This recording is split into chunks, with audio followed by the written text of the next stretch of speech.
미국의 60번째 대선을 앞두고 강력한 대선 후보인 도널드 트럼프, 공화당 후보와 참모들은 한반도에서 미군 철수를 거듭 암시해왔습니다. 사실상 주한미군 철수를 외치며 방위비 분담금 인상을 압박하던 트럼프의 등장이 현실화되는 모양새입니다. 트럼프는 한국이 공정한 분담금을 내고 있지 않다고 주장하고 있습니다. 아니, 거의 내고 있지 않다고 주장합니다.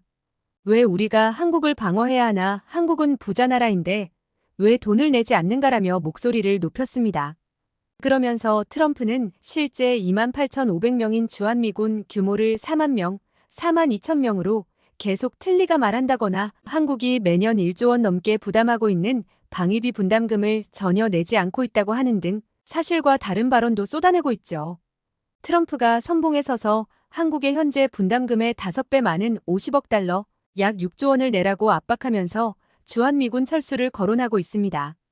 트럼프가 11월 미대선에서 승리할 경우 백악관 국가안보보좌관 후보로 거론되는 전 국방부 전략개발 담당 부차관보는 주한미군을 중국 견제에 활용하는 대신 한국의 자체 핵무장을 고려할 필요가 있다라고 말해 전 세계가 이 이슈로 아주 뜨거워졌는데요.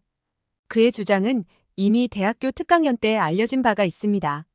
미국의 한명문대학교 강의실 안에서 전 국방부 담당 부차관보는 주한미군 철수와 관련 한국의 핵무기 주장에 대해 아주 흥미로운 강연을 펼치고 있습니다. 안녕하세요. 저는 세계 최고의 대학교인 하버드 대학교에서 공부 중인 미국인 학생입니다.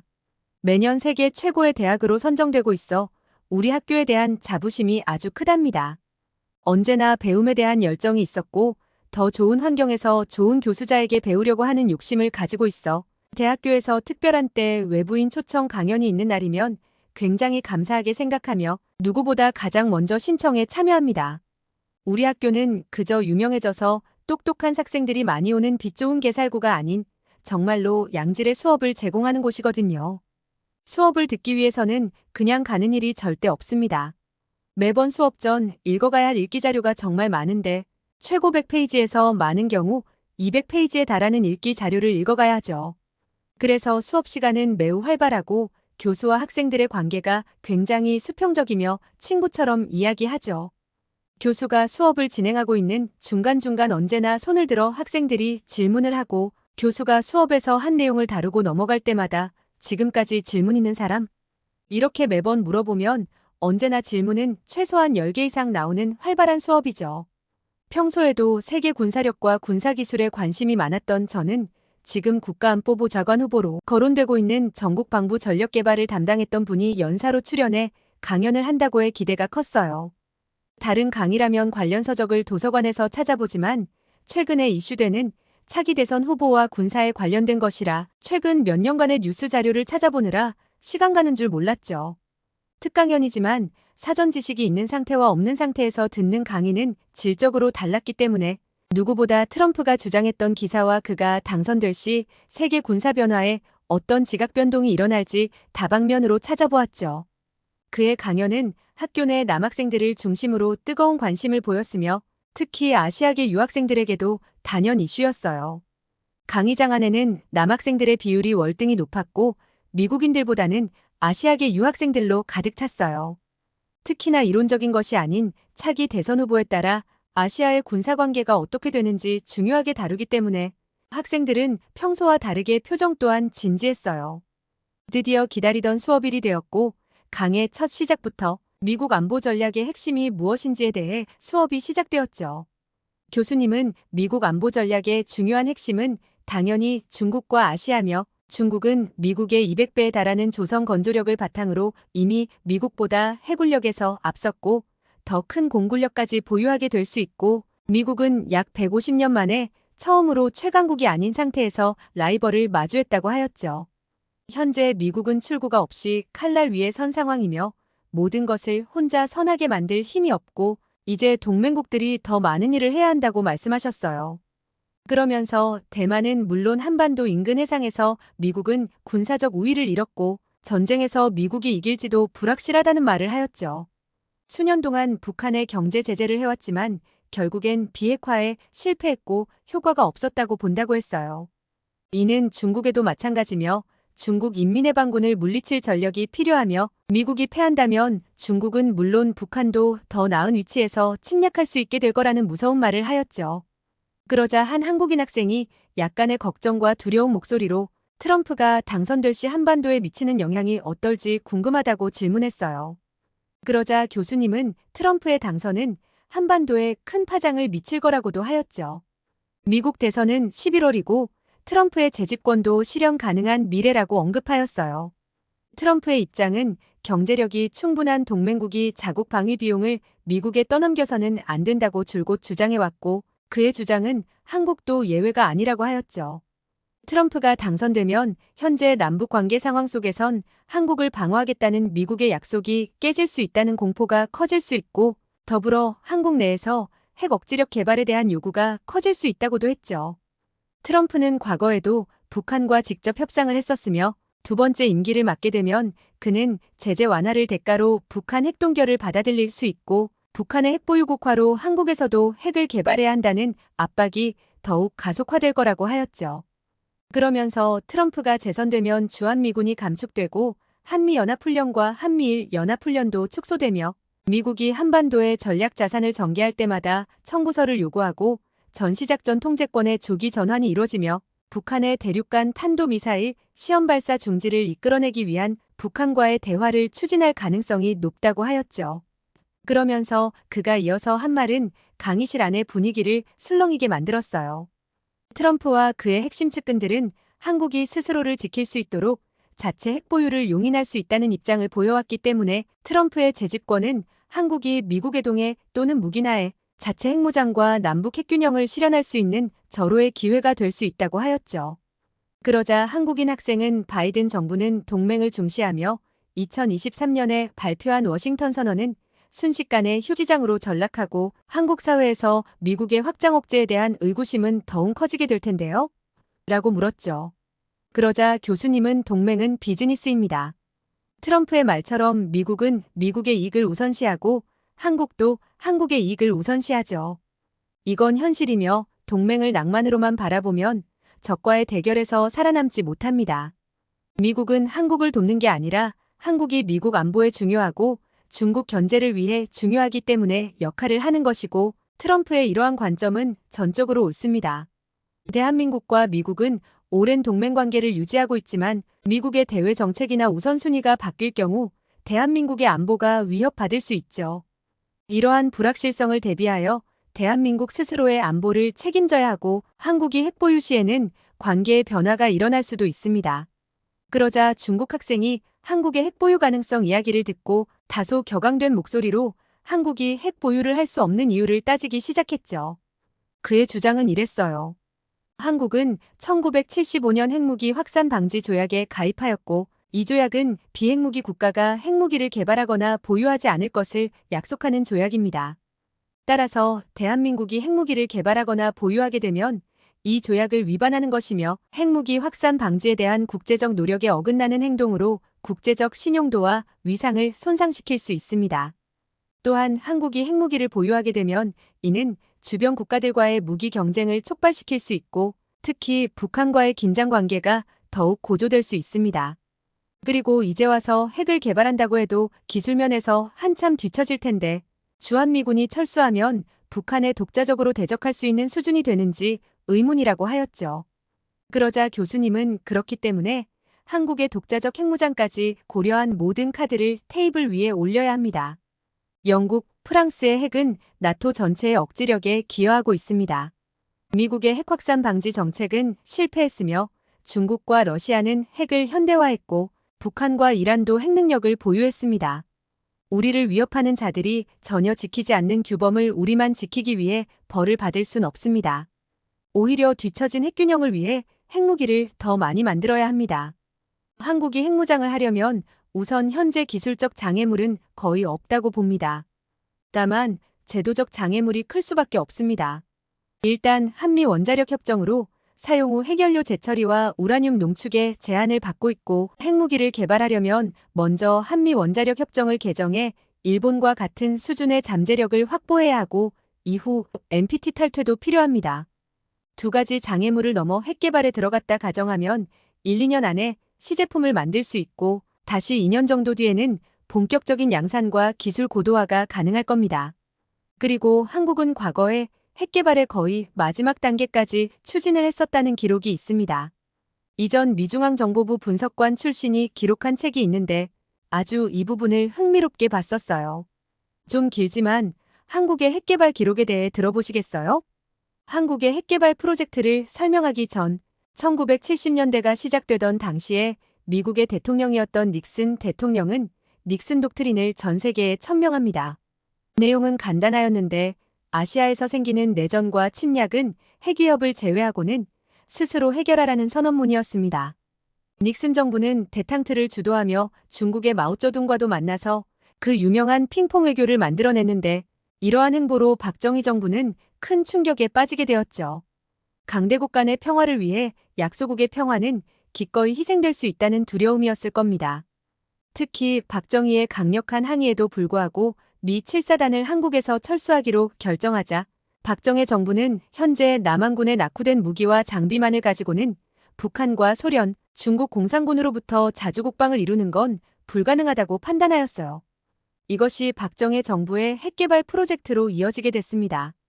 박정희 정부는 핵개발에 필요한 자재와 기술을 전수받기 위해 1972년 비밀리에 프랑스 정부와 접촉합니다. 당시 프랑스는 핵보유 국가였고 미국 중심의 나토에서 벗어나려 하는 등 미국과 상당한 마찰을 겪는 중이었습니다. 특히 프랑스는 미국, 영국과는 달리 핵 확산을 막기 위한 노력에 시큰둥하였죠. 프랑스 정부와의 긴밀한 협력을 통해 재처리 시설의 장비와 설계도가 완성되었습니다. 이것을 통해서 매년 20kg 상당의 핵분열성 플루토늄을 제조할 수 있게 되고 히로시마에 투하했던 핵과 맞먹는 핵폭탄 2기를 제조할 수 있는 시설의 설계도였다고 하죠. 그런데 1974년 1세계도 아니고 2세계도 아닌 3세계 개발도상국이던 인도에서 핵실험에 성공했어요. 3세계이던 국가에서조차 핵을 보유하게 되자 전 세계는 충격에 휩싸였고 핵 확산 저지에 거의 모든 관심이 쏠리게 되었어요. 미 정부는 핵무기 개발 관련 자재의 세계 유통 흐름을 조사하기 시작했고 그런 대부분 자재들이 현재 대한민국을 향하고 있다는 것을 파악하게 되었죠. 1974년 11월 주한대사관은 본국에 급히 타전했어요.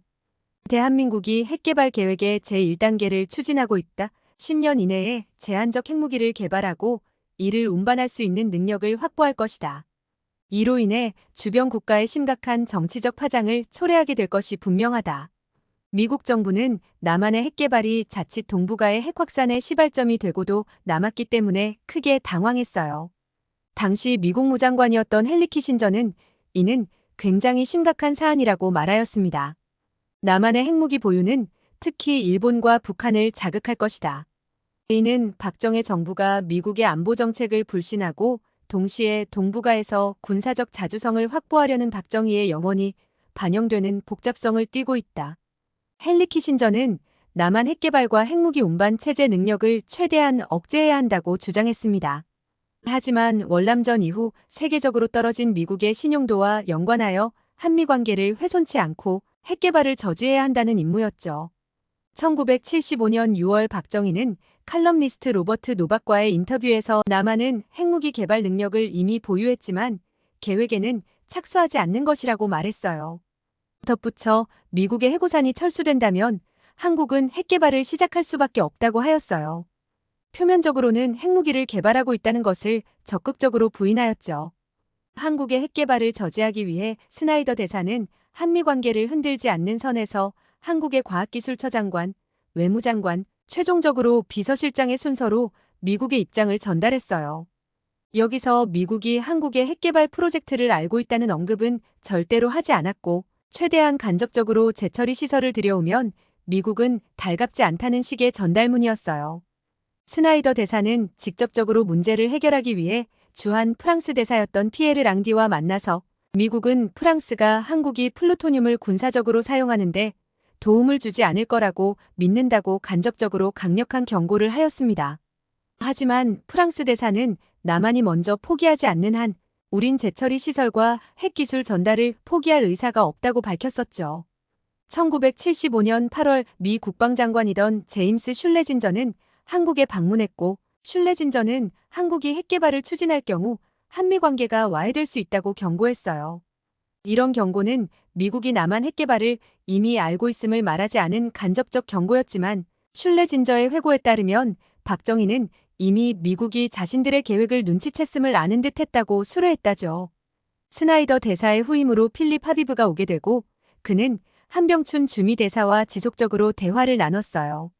필립은 한병춘에게 프랑스 재처리 시설 계약을 취소할 것을 요구했고 한병춘은 이는 국가적 신의에 관한 문제이므로 약속을 취소할 수 없다고 거절하였죠. 미국 정부는 박정희 정부와 프랑스와의 계약을 취소한다면 그에 합당한 인센티브를 줄 것으로 회유책을 꺼내들었어요. 만약 이러한 당근을 받지 않는다면 의회의 도움을 얻어 한국을 제대할 것이라고 위협하였어요. 말하자면 남한이 핵무기 개발을 강행한다면 한미 관계가 전면적인 파탄에 이를 수 있다는 노골적인 위협이었죠. 미국이 한국 정부에 전달한 내용은 미국 정부의 지원과 협력으로 얻을 수 있는 이익을 선택할 것인가, 프랑스 재처리 플랜트에 대한 이익을 선택할 것인가. 남한 정부는 미국의 각종 최신 기술과 금융 지원을 포기할 각오가 있는지 진지하게 고려해야 할 것이다. 사실상의 최후 통첩이었어요.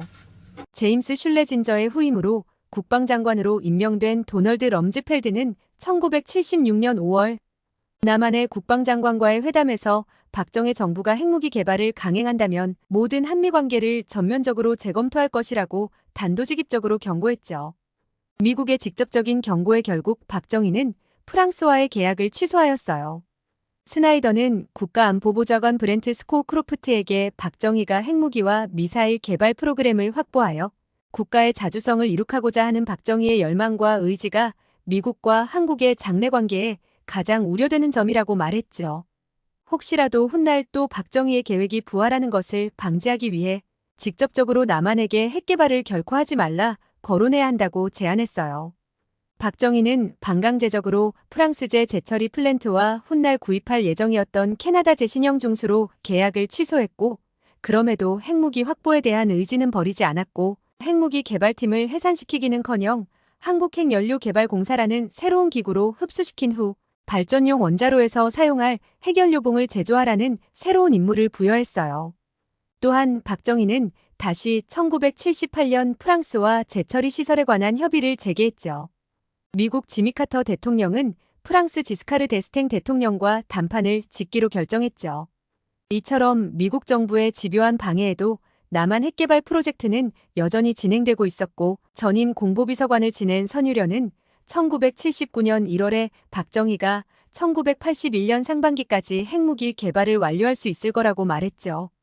강 보안사령관도 이런 동일한 증언을 하고 있었는데 박정희가 자신에게 핵무기 개발의 95%가 완료됐으며 1981년 상반기부터 핵무기 생산이 된다고 말했다고 하죠.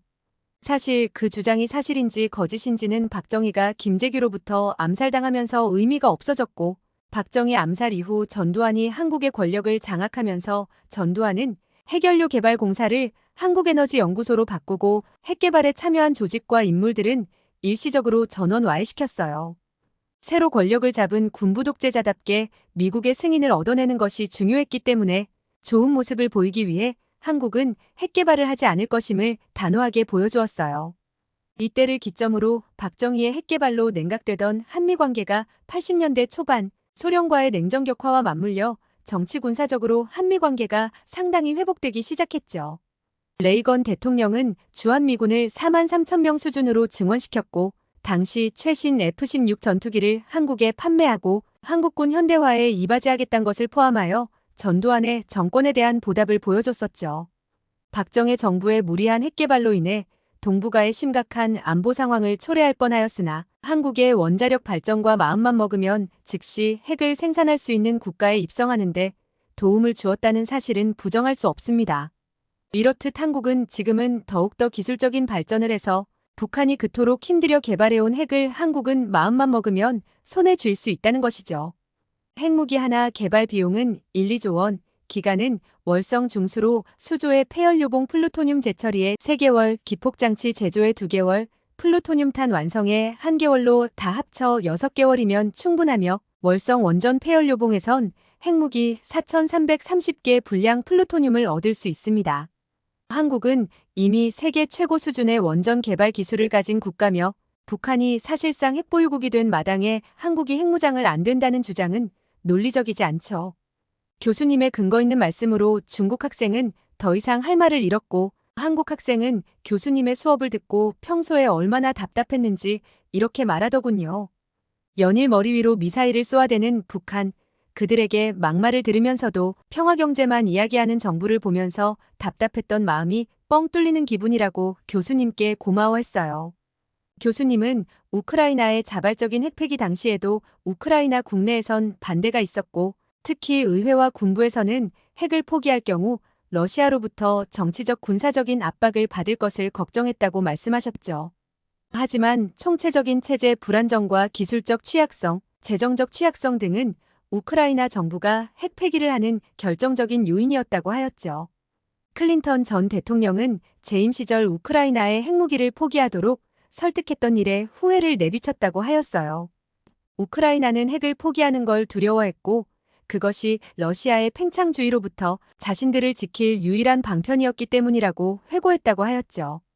그러면서 강의 말미에 만약 우크라이나가 핵무기를 포기하지 않았다면 러시아가 주저하지 않고 우크라이나를 침공할 수 있었겠느냐는 질문을 마지막으로 강의를 마쳤습니다. 마지막 질문에 대한 여운이 굉장히 크게 남았고 리더들의 결정에 따라 자손들에게 어떤 미래를 주게 되는지 생각에 잠기게 되었습니다. 여러분은 한국의 핵무기 소지에 대해 어떤 생각을 가지고 계신지 자유롭게 댓글을 달아주세요. 오늘의 사연 어떻게 들으셨나요? 오늘의 사연이 마음에 들었다면 구독과 좋아요 눌러주세요. 여러분의 댓글은 영상 제작에 큰 힘이 됩니다.